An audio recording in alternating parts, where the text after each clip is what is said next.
안녕하세요. 300만불 다이어리입니다. 오늘은 23년 마지막 날입니다. 그래서 이번 시간은 23년 결산으로 은퇴 계좌별 수익률 한번 살펴보고요. 24년 투자 방향도 잠깐 보겠습니다. 목차입니다. 은퇴 준비 계좌별 수익률, 성장주, 배당주, 연금, 자녀 계좌, 렉 계좌 5개 살펴보고요. 24년 투자 방향은 미국 주식 역사를 한번 보고 대통령 임기별 역사를 한번 보고 주식 매도 지표는 뭐 나중에 별도로 시간을 내서 한번 해보겠습니다. 자, 은퇴 계좌 첫째로 비중이 가장 많이 담겨 있는 성장주 보겠습니다. 작년 연말 대비 올해 연말 비교입니다. 작년 연말에 22년 12월에 성장주의 3가지 종목을 보유했고요. 테슬라, 애플, 브로드컴. 올해 12월도 동일합니다. 작년 대비 바뀐 거는 테슬라 수량은 그대로고 애플하고 브로드컴을 일부 조금 매수를 했습니다.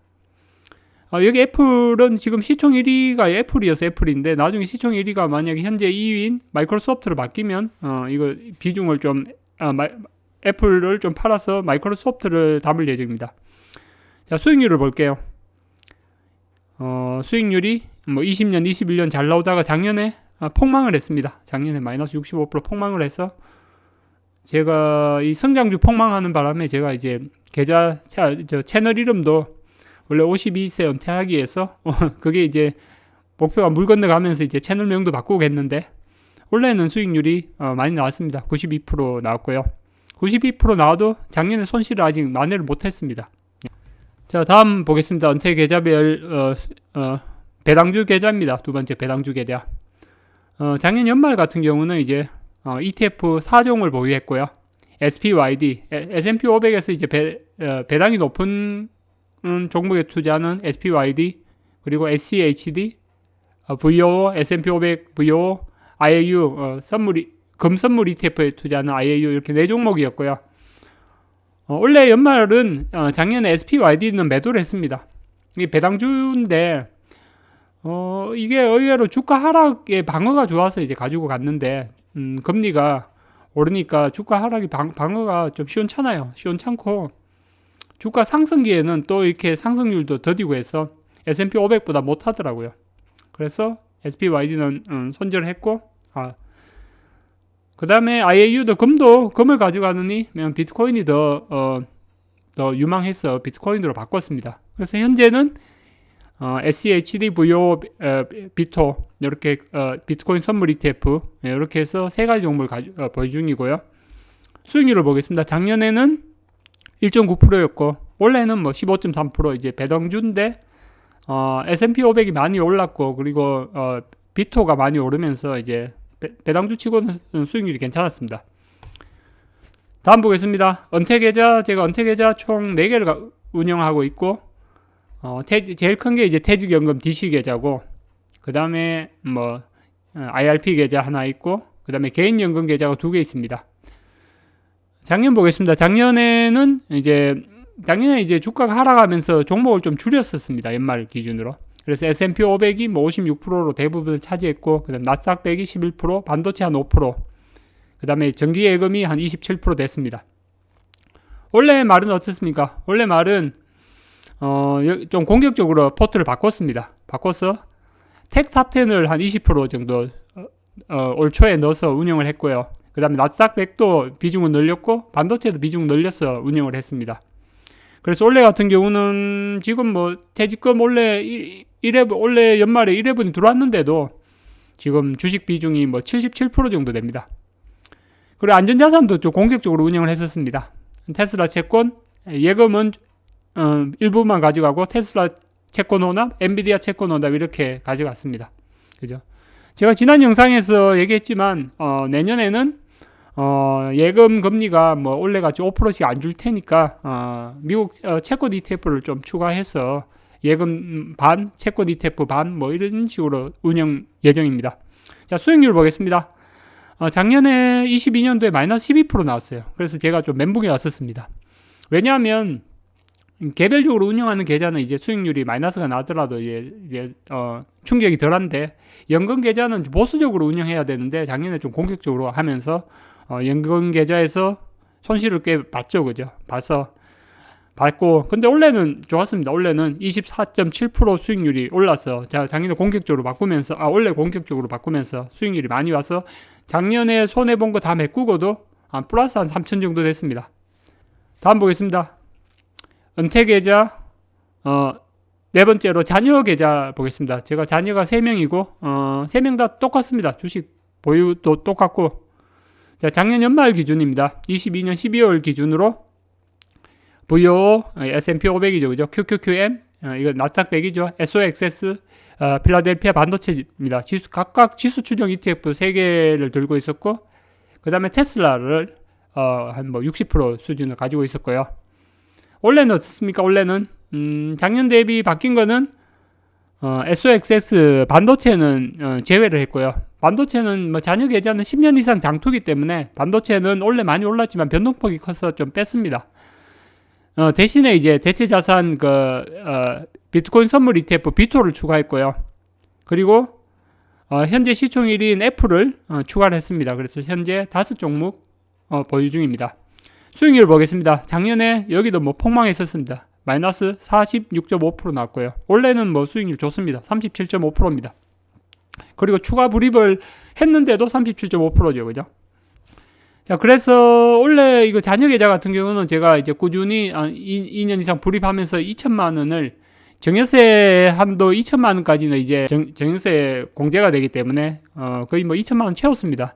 이 보시면 자녀 계좌는 아름답죠, 그죠? 쭉 올라와서 현재 거의 총액이 한 2천만 원 정도 됩니다, 그죠? 그래서 1차로 자녀 계좌는 이제 완료를 했고요. 자녀 계좌에서 목표 수량인 테슬라가 이제 40주였는데 원래 40주까지 채우면서 1차로 자녀 계좌 매수를 완료를 했습니다. 다음 보겠습니다. 다음은 5번째인데 이제 제가 랩 상품도 가입 중입니다. 랩 상품 유안타 유동원 홈런 랩 가입 중이고요. 작년 연말 기준 보겠습니다. 작년 연말에 이제는 보면 반도체나 신재생 에너지 이런 데에 골고루 투자 중이었고요. 작년 연말 같은 경우는 이제 신재생 에너지가 이제 죽을 썼습니다. 그래서 작년 수익률이 마이너스 19%였고요. 올해는 어떻습니까? 올해는 빅테크 3배짜리 뭔지 알죠? 그죠? 빅테크 3배짜리는 FNGU하고 볼즈 있잖아요. 그 중에 하나겠죠. 반도체 3배짜리는 속쓰리겠죠. 빅테크 3배, 반도체 3배가 이제 많이 올라서 원래는 수익률이 참 좋습니다. 그래서 현재 전문가 30년 이상 월가 출신의 전문가가 운영 중인 이 포트를 보면 반도체, 그 다음에 소프트웨어 IT, 전기차 이런 주식 위주로 이렇게 편성되어 있습니다. 그래서 내년까지도 아주 좋게 보고 있습니다. 제가 이걸 가입한 거는 전문가를 벤치마킹 하면서 제가 이제 투자하는데 가이던스를 잡으려고 랩 상품 가입 중이고요. 내년에는 이제 홈런 랩은 이제 공격적으로 운영한 상품입니다.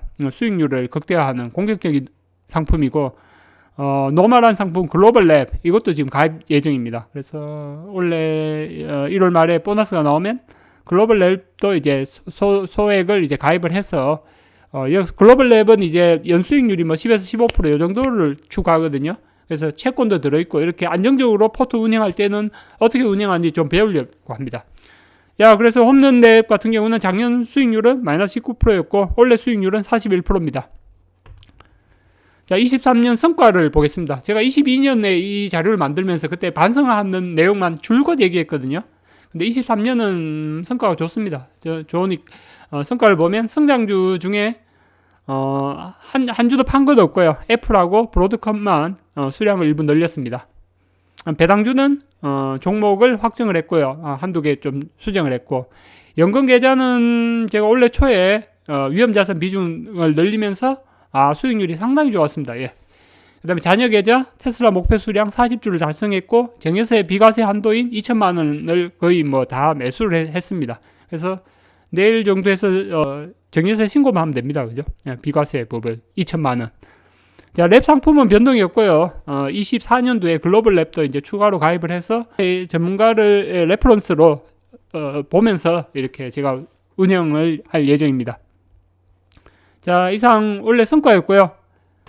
다음으로 내년은 어떻게 보냐. 내년은 뭐 여러 가지 전문가들이 많이 나와서 얘기를 하시죠. 그죠? 저는 뭐 그 전문가 말은 신뢰는 하지 않고요.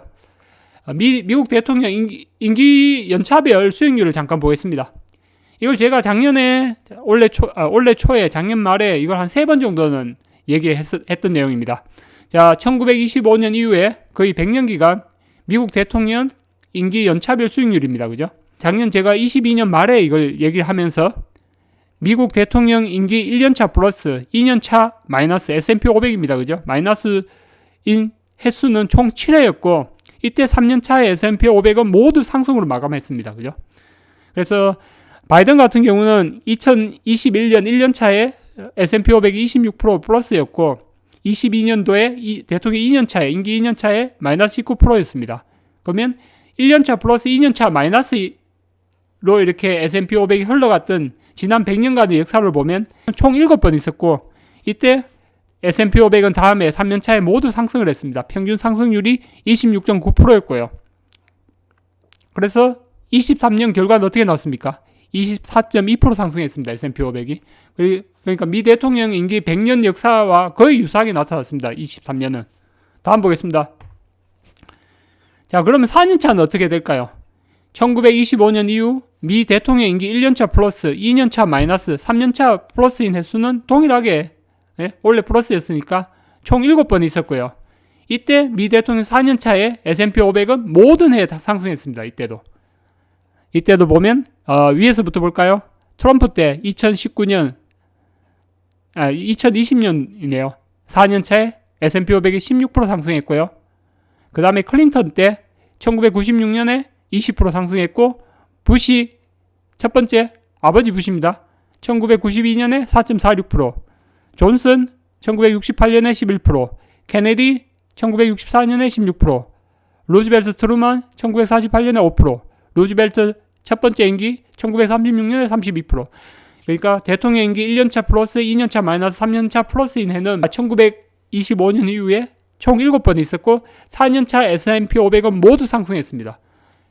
평균 상승률은 15.2%였고요. 그러면 2024년 어떻게 되겠습니까? 꾸준히 그죠? 붙잡고 있는 게 24년에 성과가 더 좋지 않겠나. 물론 이게 뭐 과거 100년 역사가 미래를 보장하지 않습니다. 대신에 확률은 상당히 높다는 거죠. 그죠? 이번에 파월 발언도 보면 정치적인 의견이 깔리거든요. 그러니까 그런 발언이 나오는 겁니다. 호의적인 발언이. 네, 이상 23년 결산 그리고 24년 전망을 잠깐 봤습니다. 12월 31일 마지막 날입니다. 원래도 몇 시간 남지 않았습니다. 24년에 새해 복 많이 받으시고 희망찬 한 해 되시길 바랍니다. 감사합니다.